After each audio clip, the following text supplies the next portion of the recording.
Une entreprise, quelle qu'elle soit, doit être représentée dans SAP.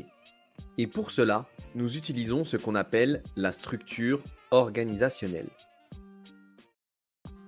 On retrouve tout d'abord, sur le niveau le plus haut, le mandant ou le client utilisé par la société. Le mandant représente tout simplement le niveau organisationnel le plus élevé de la structure SAP. C'est lui qui permet de centraliser les données et le customizing. Prenons l'exemple de 3 sites de production différents. Chacun des 3 sites se connecte sur le même mandant pour effectuer leur processus informatisé. Ensuite, on retrouve la compagnie. Elle représente une unité financière indépendante qui gère ses propres états financiers.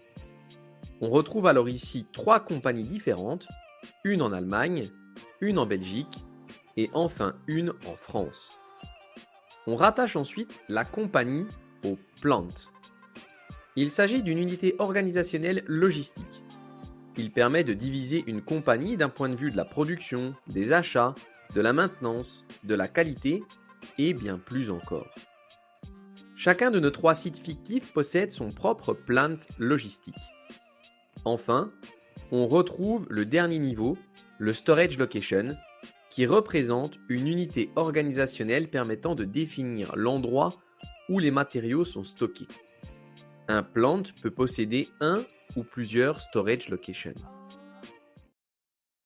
Nous voilà dans notre système SAP et après avoir vu les différentes unités organisationnelles d'un point de vue général, allons les voir dans notre système pour mieux comprendre les liens ensuite l'un envers l'autre. Et pour ça, allons dans la transaction SPRO, sa préférence IMG, puis dans Enterprise Structure.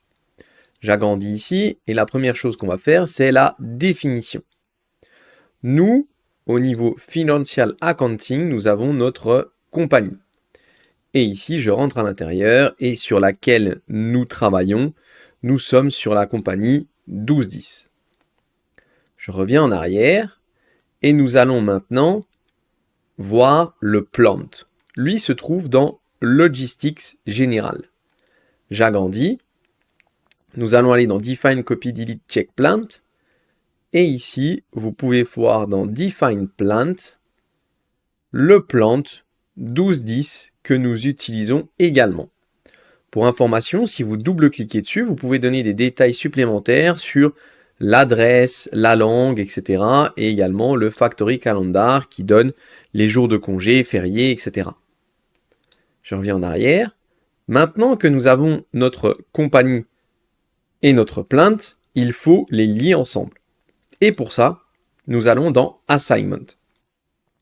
Dans Assignment, nous avons ici Logistique Générale et nous avons Assign Plant to Company. Ici. Hop. Et là, vous pouvez retrouver ici 1210, 1210. Puis enfin, nous allons retourner dans Definition. Et dans Definition, nous allons maintenant créer ou voir nos différentes storage locations. Celle-ci se trouve sous Material Management. Ici, Maintain Storage Location. Et on fait le lien tout de suite avec le plant, donc 1210. On appuie sur Enter.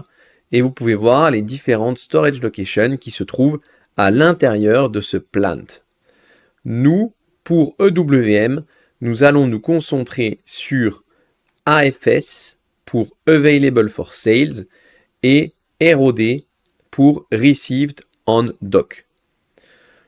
Donc nous allons nous focaliser sur ces 2 storage locations et pour cela, je vous invite à vous rendre dans notre prochain chapitre pour comprendre ce concept de Two Storage Location dans EWM. Merci à toi d'avoir regardé cette vidéo. N'hésite pas à t'abonner à la chaîne si tu aimes notre contenu et à visiter notre site internet pour en savoir plus. À bientôt!